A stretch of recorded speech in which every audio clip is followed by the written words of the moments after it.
उत्तरकाशी में हुई हिंदू संगठनों की महापंचायत को लेकर कांग्रेस और बीजेपी एक बार फिर आमने सामने आ गई हैं। दोनों दलों के नेताओं के बीच तीखी बयानबाजी ने प्रदेश की सियासत को गरमा दिया है। एक ओर जहां प्रदेश कांग्रेस कमेटी के वरिष्ठ उपाध्यक्ष और उत्तरकाशी के प्रभारी सूर्यकांत धस्माना ने बीजेपी पर सांप्रदायिक ध्रुवीकरण की राजनीति का आरोप लगाया है और कहा है कि उत्तरकाशी के शांतवादियों को सांप्रदायिक तनाव में झोंका जा रहा है, तो वहीं कांग्रेस के तंज पर बीजेपी प्रदेश मीडिया प्रभारी मनवीर सिंह चौहान ने कहा कि जिस तरह बीते कुछ समय से पहाड़ी क्षेत्रों में तमाम कृत्य एक विशेष समुदाय के लोगों की ओर से किए जा रहे हैं, उसी को लेकर महापंचायत हुई है। लेकिन कांग्रेस जिस तरह लव जिहाद, लैंड जिहाद का समर्थन कर रही है, वो कांग्रेस की तुष्टीकरण की राजनीति को दर्शाता है।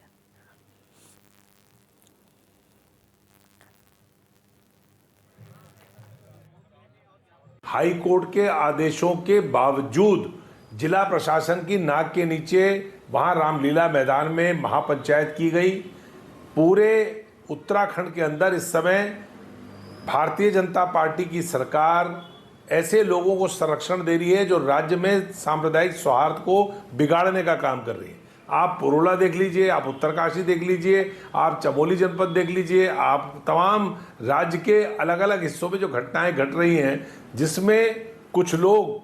मुट्ठी भर लोग इस पूरे प्रदेश को सांप्रदायिकता की आग में झोंकने की साजिश कर रहे हैं। उन लोगों के खिलाफ कार्रवाई करने की बजाय राज्य की सरकार उनको संरक्षण दे रही है। भारतीय जनता पार्टी के नेता आज आश्चर्यजनक तरीके से जो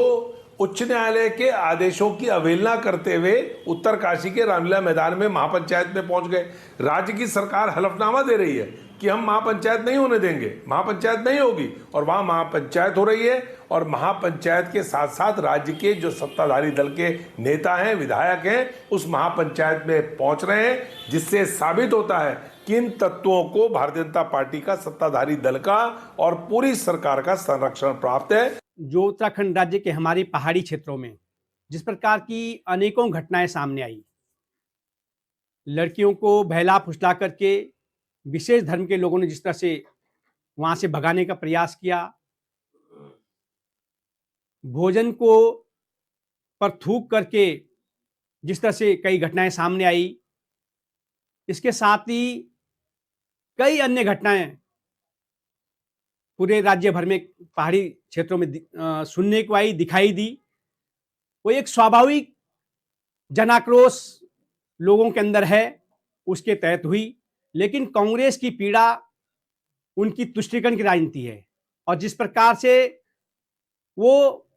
हमेशा कभी थूक जिहाद का, लैंड जिहाद का, लव जिहाद का इनका समर्थन करते रहे हैं,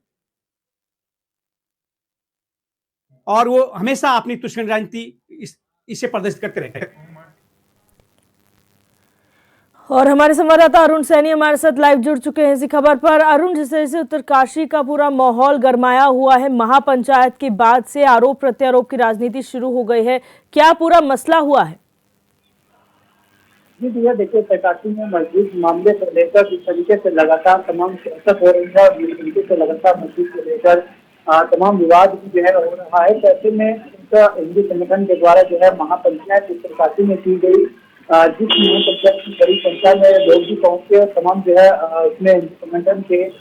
नेता और कार्यकर्ता भी जो है पहुंचे थे। ऐसे में उस महापंचायत को लेकर कांग्रेस सीधे तौर पर सत्ता पर सवाल खड़े कर रही है। कांग्रेस का कहना है कि इस तरीके से सांप्रदायिक माहौल जो है प्रदेश में बिगाड़ा जा रहा है और इसमें सांप्रदायिक की जो है प्रदेश को धोखा जा रहा है, क्योंकि इस तरीके से तमाम जो है बात चल रही है, चाहे वो आयुष्मानी के बंदूक का मामला हो, मामला हो, इस तरीके के कई मामले प्रदेश में हो चुके हैं और लगातार इसको लेकर समय समय पर जो है विवाद भी गरमाया गरमाता हुआ दिखाई देता है। कई बार जो है इस तरीके से जो है हड़प भी होती हुई दिखाई देती है और कई बार जो है इस तरीके से सांप्रदायिक हिंसा भी थोड़ी बहुत जो है वो देखने को मिलती है। तो इसको लेकर कांग्रेस पार्टी सत्ता पक्ष पर आरोप भी लगा रही है कि की महापंचायत का जो है वो उन्हें परमिशन क्यों दी गई, किस लिए दी गई और इस महापंचायत की जो है वो आवश्यकता क्या है, जिस तरीके से इस तरीके से महापंचायत की जा रही है। और वहीं कांग्रेस आरोप ये भी लगा रही है कि जिला प्रशासन के द्वारा मना किया गया था किसी प्रकार की महापंचायत नहीं होगी, लेकिन वहीं उत्तरकाशी में फिर जो है महापंचायत हुई तो उससे सांप्रदायिक माहौल जो है प्रदेश में बिगड़ सकता है। तो वहीं शिक्षा पक्ष की तरफ से कांग्रेस पर पलटवार किया जा रहा है। सत्ता पक्ष का कहना है कि कांग्रेस तुष्टिकरण की राजनीति कर रही है, लैंड लैंड इस तरीके के जो मामले हैं उसको समर्थन कांग्रेस पार्टी करके इस तरीके का के आरोप जो है भारतीय जनता पार्टी लगा रही है। इस तरीके से दोनों ही दलों में आरोप प्रत्यारोप हो रहे हैं, लेकिन ऐसे में इस मामले को लेकर सरकार कहीं ना कहीं भारतीय जनता पार्टी भी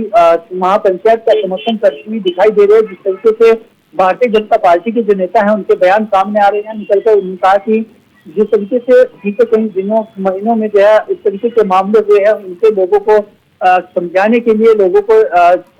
इस तरीके के पंचायत जो है वो की गई है। भाजपा प्रदेश अध्यक्ष महेंद्र भट्ट का कहना है कि सभी को अपनी बात कहने का लोकतंत्र में अधिकार है